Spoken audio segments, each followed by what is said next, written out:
Hello and welcome to the Dinosaw number 210, another 7 curious, interesting things I saw last week. So as ever, let's crack on. If you want to make your own eyeballs, then this is for you. It's an entire Instructables about these robotic eyes. So this is from Will Cogley, and he's spent a couple of iterations of this thing trying to figure out how to make these 3D printable and snap together. And he's now done a really cool job and made it available to everybody, which is excellent. He's even gone and found a manufacturer for the eyeballs themselves. So if you want to go and get your own eyeballs, they're about £25 each, I think, something like that. But yeah, I just love what he's done with it, the examples he's done with it. Of course, you'll need a couple of servos, you'll need probably a Raspberry Pi, some wires and bits and bobs and things like that. But what you do with it is totally up to you, but these are cool. This is Sesame AI, and it's a really interesting voice model. You can play with it yourself on their website, but I'll just be quiet and let you listen to it just for 2 seconds. As a gesture of camaraderie, the Spanish torero invited his rival, Leo the During Rio de Janeiro's famous Carnaval do Brasil, the streets... Sounds like you have a real heart for other people. You jump off the edge and you can go bungee jumping off the Ferris wheel.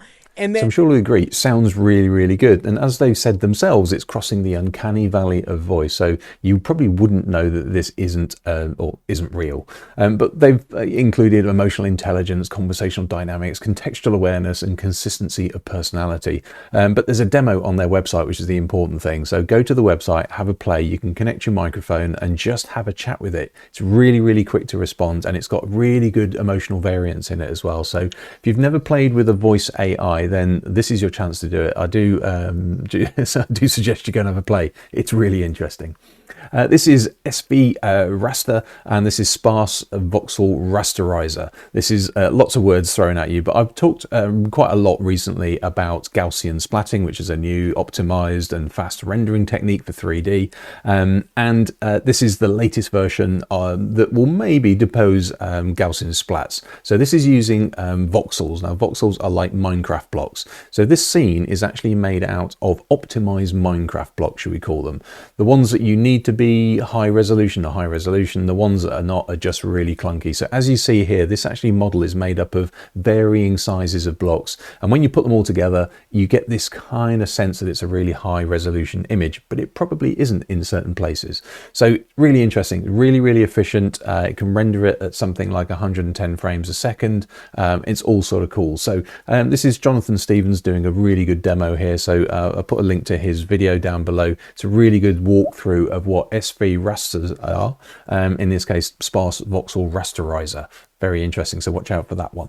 This is BlenderMCP. There's 2 things going on here. It's an AI telling a piece of software what to do, and it's doing that through an MCP, and it's also doing it to Blender. Now, if you don't know what Blender is, it's an open source 3D modeling software animation rendering package. It's awesome, but I've never managed to get my head around it. It's super difficult to get your head around. So this is going to do it for me, or has done it for me. So you can now connect an AI to this piece of software and just tell it what you want. You don't need to know how to use the software.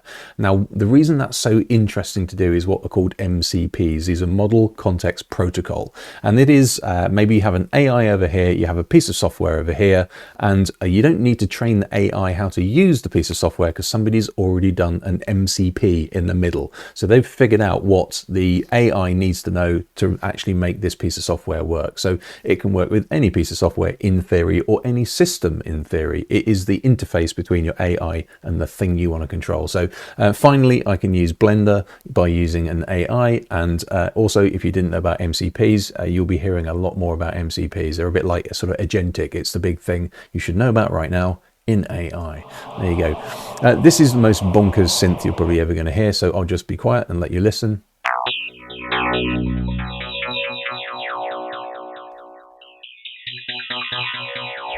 Now that was just a weird sample because that's actually what it does. So this is MetaSynth, and it uses lots of interesting ways to create music. So there are 8 bars here. You can draw on it. You can do whatever you want. You can use spectrums. You can use shapes. You can do whatever you want, and you can then play it. So it's Mac only, I think. This is me just playing with it and just sort of making really random noises. But there you go. It's used by the likes of Hans Zimmer and Aphex Twin and others. So, you know, you're in good company if you like doing your experimental music. and sounds, but kind of it just blew my mind just how weird this thing is. But there you go. If you're into this sort of stuff, it's free to download, or at least there's a demo that's free, and after that it's about like 300 quid or something, so it's actually pretty pricey, but it is also amazing. This is AI Wonderland, and this is a movie project, a feature-length movie project, apparently, a retelling of Lewis Carroll's Alice in Wonderland, of course. Now, apparently they're going to put it into 25 different chapters and get some AI artists to reimagine each chapter.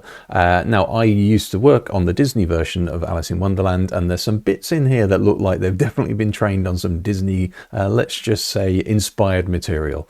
However, that's not really why I'm actually talking about it. One, yeah, it's an AI video. But the interesting thing is they're actually going to take some people from the audience in the cinema. Now, whether it actually hits a theatrical release, I don't know, copyright-wise. But here's a good example here. Somebody in the auditorium will be actually transformed into somebody in the movie itself. So there you go. So this might well be the start of movies of the future. When you go to the cinema, you might end up being somebody in the movie as you're watching it. And finally, we've had the Alef, don't know how you say that, but it's a flying car. Now, I don't like the term flying car because usually they're neither cars nor they're just flying things, for instance. However, this is apparently going to be available and delivered by the end of this year. You heard it here first. However, this is the flying car. It is electric. Apparently it will drive for 200 miles. It will fly for 110 miles, apparently. Now, this will cost you about $300,000, but you can actually put down a deposit for a mere $150. So there you go. There are two tiers of deposits as well. That's the lowest one. But this is a very light car. It looks like a car, but it's really just a hollow thing with some fans in it, and it can actually travel speedily, because when it takes off it then transitions 90 degrees and flies essentially sideways, and the little pod in the middle kind of levitates so you don't fall out. But there you go. So really interesting. This is the Model A. Apparently there's a Model Z they've already got proposed. This is brilliant. This is the proof of concept, obviously. But they've also got the Model Z, which is going to be something like $35,000, $40,000, and available in 2035 or something like that. But there you go. If you're into flying cars, you can actually tell your friends you put down a deposit on one, so to speak. But there you go. Hopefully that was interesting. Hopefully it was useful. If it was, give it a like, share it with somebody, and I'll see you next week.